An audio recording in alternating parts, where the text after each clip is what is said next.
হরে কৃষ্ণ। শ্রী শ্রী আমলকি একাদশী ব্রত মহাত্ম পাঠ। যুধিষ্ঠির বললেন, হে কৃষ্ণ, মহাফলদাতা বিজয়া একাদশীর কথা শুনলাম। এখন ফাল্গুন মাসের শুক্লপক্ষের একাদশী যে নামে বিখ্যাত তা বর্ণনা করুন।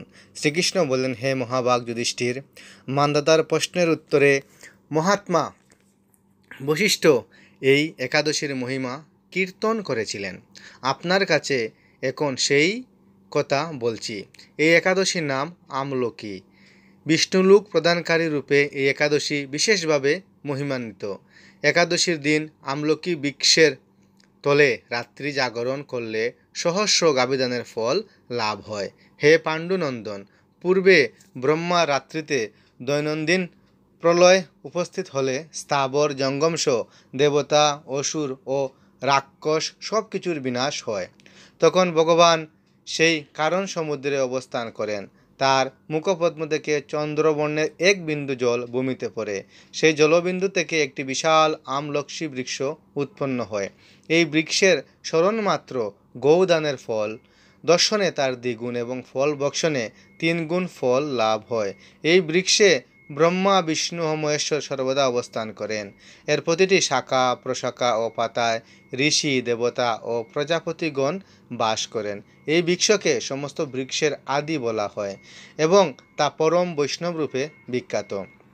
অতএব এই শ্রেষ্ঠ ব্রত সকলেরই পালনীয়। এখন এই ব্রতের এক অদ্ভুত ইতিহাস আপনাকে বলছি।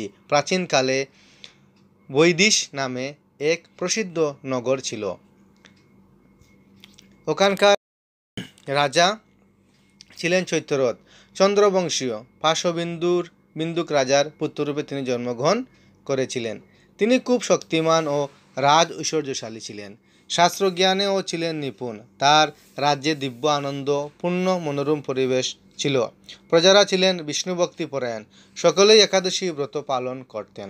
রাজ্যে কোনো অভাব অমঙ্গল ছিল না। এভাবে প্রজাদের নিয়ে রাজা সুখে দিন যাপন করতেন। এক সময় ফাল্গুনী শুক্লপক্ষের দ্বাদশী যুক্ত আমলকি একাদশী তিথি সমাগত হওয়ার রাজ্যের সকলেই এই ব্রত পালনের সংকল্প করলেন। ওই দিন প্রাতঃস্নানের পর প্রজাদের নিয়ে রাজা ভগবান শ্রীবিষ্ণুর মন্দিরে যান। সেখানে সুবাসিত জলপূর্ণ কলস, ছত্র, বস্ত্র, পাদুকা, পঞ্চরত্ন ইত্যাদি দিয়ে সাজিয়ে স্থাপন করেন।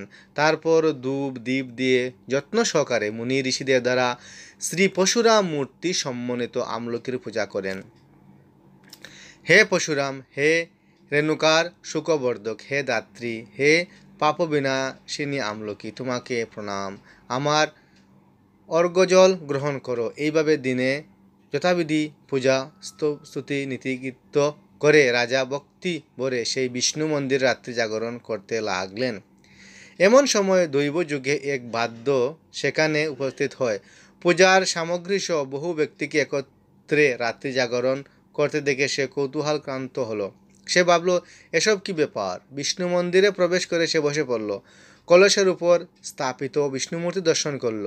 ভগবান বিষ্ণু ও একাদশীর মহাত্মা সে মনোযোগ দিয়ে শুনল। সারাদিন ওই বাদ কিছুই আহার করেনি। এইভাবে ক্ষুধায় কাতর হয়ে সে রাত্রি জাগরণ করল। পরদিন প্রজাসহ রাজা নগরের দিকে যাত্রা করলেন। ব্যাদ্য তার গৃহে ফিরে গেল। এরপর এক সময় তার মৃত্যু হলো। একাদশীতে রাত্রি জাগরণ ব্রত প্রভাবে সে পরবর্তী জন্মে এক রাজ্যের অধীশ্বর রূপে নিযুক্ত হলো। জয়ন্তী নামে এক নগরী ছিল। সেখানে বিদুরথ নামে এক রাজা বাস করতেন। ওই বিদুরথ রাজার মহাবলী পুত্র রূপে জন্মগ্রহণ করেন। তার নাম হয় বসুরথ। 1,00,000 গ্রামের আধিপত্য তিনি লাভ করলেন। তিনি ছিলেন সূর্যের মতো তেজস্বী, চন্দ্রের মতো কান্তিমান ও পৃথিবীর মতো ক্ষমাশীল। বিভিন্ন সদ্গুণে ভূষিত বসুরথ পরম বিষ্ণু ভক্তি পরায়ণ হন। এই মহাদাতা রাজা একবার শিকার করতে গিয়ে পথ ভুলে যান। গভীর জঙ্গলের মধ্যে ক্ষুধায় পীড়িত হয়ে তিনি ক্লান্তিবশত শুয়ে পড়েন। এমন সময় কতগুলি পর্বত নিবাসী মেল্লচ রাজার কাছে এসে নানাভাবে উৎপীড়ন করতে থাকে। রাজাকে তাদের শত্রু মনে করে তারা তাকে হত্যা করতে চেষ্টা করে। পূর্বে এই রাজা আমাদের পিতামাতা পুত্র পৌত্র সবাইকে মেরে ফেলেছে, আমাদের গৃহচারা করেছে। এরকম বলতে বলতে মল্লচরা রাজাকে হত্যা করতে উদ্যত হয়। তারা বিভিন্ন অস্ত্র শস্ত্র তাকে আঘাত করতে লাগলো। আশ্চর্যজনকভাবে সকল প্রচেষ্টা ব্যর্থ হয়।